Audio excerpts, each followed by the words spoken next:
Alright, so I'm going to start this video with subscribe, please. Right now, hit the button because now it's required for me to do these videos. So make sure you guys subscribe. Thank you for doing that.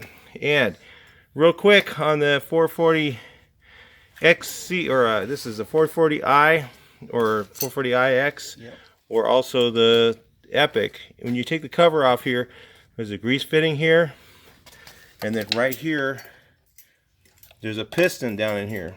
Okay, there's actually like a metal on metal piston that guides the rod down in for the fluid section. When you rebuild your rig, you should grease this grease fitting and pack some grease. Just take a bunch of grease and pack it down in around here. Well, I'll show you how you do that right now. Alright, so you put your grease fitting on there. Hopefully this thing will pump up really good. Yeah, it's not pushing it through the fitting very good. Yeah. Is it working? Is that thing still? That thing's giving me problems. It's been doing that. The grease fitting might be shot.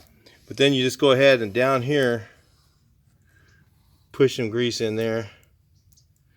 If for some reason your grease fitting's not working, you can just take and just push it in. Push a bunch of it in here. Just push it into the crack. That's what you're trying to do. Push it in the crack like that. Make sure there's lots of grease in there. You can't go wrong with too much grease. So that's how you grease your rod on your 440iX. We just went ahead and rebuilt this rig real quick. It doesn't take very long, about 15 or 20 minutes, maybe an hour at the most. And ready to go. Now don't touch that thing while it's moving.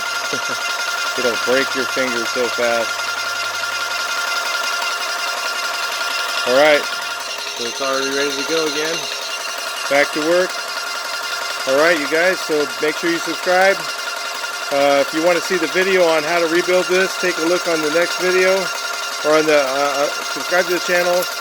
Look around, you'll see how to rebuild one of these rigs. They're really easy to rebuild. Don't take it to the shop, do it yourself. Talk to you next.